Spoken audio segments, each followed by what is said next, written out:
عصر کے بعد اسٹڈی کرنا، پڑھائی کا اعلیٰ وقت کیا ہے؟ کیا عصر کے بعد دنیاوی اسٹڈی کر سکتے ہیں؟ شریعت کے اعتبار سے کس وقت پڑھائی کرنا صحیح ہے اور کس وقت نہیں؟ ایثار صاحب انڈیا سے، دیکھیں عصر کے بعد بھی آپ اسٹڈی کر سکتے ہیں، دنیاوی بھی دینی بھی۔ تو ہونا یہ چاہیے کہ آپ فجر اور عصر کے بعد ذکر کا معمول بنائیں، کیونکہ یہ سنت ہے، آپ صلی اللہ علیہ وسلم کی بہت زیادہ ترغیب ہے۔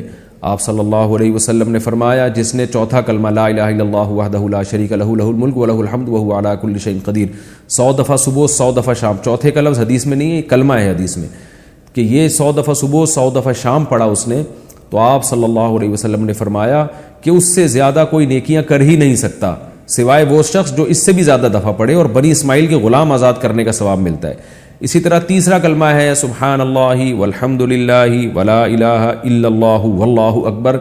آپ صلی اللہ علیہ وسلم نے فرمایا یہ کلمات ایسے پیارے کلمات ہیں کہ سورج ان سے زیادہ اچھے کلمات پر طلوع ہی نہیں ہوتا، وہ کما قال صلی اللہ علیہ وسلم۔ تو صبح اور شام نا، فجر کے بعد اور عصر کے بعد ذکر کا یا درود شریف کا معمول بنانا چاہیے، استغفار کا، لیکن اسٹڈی کرنا بھی جائز ہے، تھوڑی دیر ذکر میں لگتے ہے، تسبیح میں لگتا ہے، اس کے بعد آپ اپنی پڑھائی کریں۔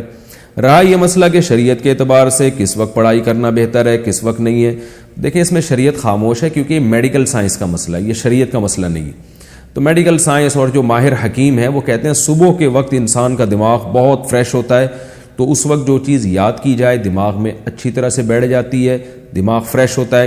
سب سے بہتر جو ہے نا پڑھنے والوں کے لیے جو ایک فارمولہ ہے جو میں بتا رہا ہوں آپ کو، اگر آپ نے اس پر عمل کر لیا تو آپ کے تھوڑے وقت میں بہت برکت ہو جائے گی۔ وہ یہ کہ آپ رات کو عشاء کے فوراً بعد سو جائیں، تقریباً 9 بجے آپ سو جائیں۔ ہے مشکل، میرے لیے بھی بہت مشکل ہے، لیکن عمل کریں۔ 9 بجے جب آپ سو گئے تو 10 11 12 1 2 5 گھنٹے بہت ہیں۔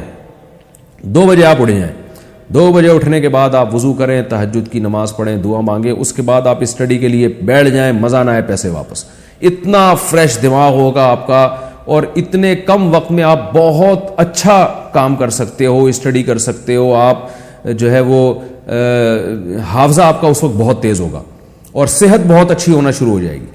پھر جب فجر سے تھوڑی دیر پہلے آپ بہت تھک جائیں پڑھ کے، تو فجر سے پہلے اذان کے بعد 10-15 منٹ نیند لے لیں، جیسے کہ نبی صلی اللہ علیہ وسلم کی سنت ہے کہ آپ فجر کی اذان اور فجر کی نماز کے دوران تھوڑی دیر آرام کیا کرتے تھے، تو اس سے آپ اور زیادہ فریش ہو جائیں گے، ہٹو بچوں سے بھی اوپر کی چیز ہو جائے گی۔ تو یہ پڑھنے والوں کے لیے بہت بہترین ہے۔ اس کے بعد آپ ناشتہ واشتہ کریں، جو بھی ایکسرسائز کرنی ہے، ناشتہ کرنا ہے، یا اپنے معمولات پورے کریں، تلاوت کر لیں، ذکر کر لیں، اور جو ہے جو بھی آپ کے معمولات ہیں۔ اس کے بعد آپ نے کیا کرنا ہے کہ دوپہر کو کھانے کے بعد آدھا یا 1 گھنٹہ آپ نے پھر سو جانا ہے، اس کے بعد پھر آپ رات تک فریش رہیں گے۔ تو پڑھنے والے آدمی کو فریش دماغ چاہیے۔ آج کل جو پبلک کی روٹین چل رہی ہے اس میں دماغ فریش نہیں رہتا، محنت زیادہ کرنی پڑتی ہے، دماغ کو تھکانا پڑتا ہے، اس کا آؤٹ پٹ بہت کم ہوتا ہے، اور اس دماغ کی تھکاوٹ سے صحت برباد ہوتی ہے، دماغ خراب ہو جاتا ہے۔ آپ پڑھے لکھے لوگوں کو دیکھیں جو میری اس وقت مسائل سن رہے ہیں، ان کے علاوہ کی بات کر رہا ہوں، اکثر پڑھے لکھے لوگ میں نے بیچارے تھوڑے سے اب نارملی دیکھے ہیں، یعنی جو پھر بتا دوں جو میری اسپیچ سن رہے ہیں ان کے علاوہ کی بات کر رہا ہوں۔ وجہ کیا ہے؟